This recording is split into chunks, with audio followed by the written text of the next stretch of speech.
Syekhul Islam Syekh Zakaria Al-Ansori kantos ditaros an imro'atin tentang hukum hiji istri istazanat zaujaha ye si istri teh nyuhunkeun widi kanu jadi salakina fi antazuro ahlaha bahwa ye si istri teh rek berkunjung kanu jadi keluargana fa'adzina laha atuh nu jadi salakina ngawidian ka eta pamajikan pikeun berkunjung ka kulawargana fa'aqamat indahu muddatan tuluy ye si istri teh cicing dinu jadi keluargana dina sababaraha waktu summa da'alaha tuluy nu jadi salakina manggil ka eta istri mun kiwari mangga SMS atau napi nga-WA atau napi nelepon li audiha ila manzilihi manggilna teh supaya eta istri eta pamajikanana balik ka imah nu jadi salakina eta si pamajikan eta si istri lain kalah katurut dititah kudu jadi salaki balik teh paabat kalah kamungpang kalah kanolak embung waka balik fahal tasiru bidzalika nasyizatan maka naha ieu si istri teh kagolongkeun kategori istri anu nusyuz istri anu durhaka anu ngabangkang kanu jadi salaki pedah dititah balik mung waka hatta la tastahiqo alaihi nafaqatan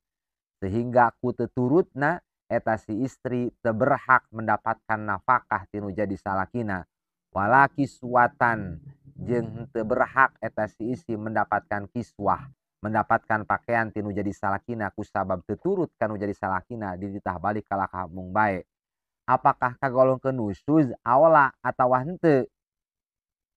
Ajaba maka ngajawab Syekhul Islam Syekh Zakaria Al-Ansori bi annaha taswiru bidzalika nasyizatan ye si istri anu dititah balik kudu jadi salakina tapi kalah kanolak kalah ngangkengke ye si istri kagolongkeun kategori istri anu nusyuz istri anu durhaka anu ngabangkang kanu jadi salakina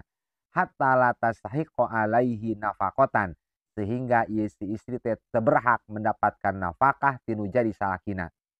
wala kiswatan ia si istri teh berhak mendapatkan kiswah pakaian tinu jadi salakina mesing teu mere nafkah teu mere pakaian ka eta istri moal doraka da eta istri nusud istri durhaka istri anu ngabangkang kanu jadi salakina madamat mumtaniatan sepanjang ia si istri teh nyegah diri teu daek wakabalik ka imah nu jadi salakina tah eta si istri teu berhak mendapatkan nafkah teu berhak mendapatkan kiswah pakaian sandang pangan tinu jadi salakina kusabab kagolongkeun kategori nusuz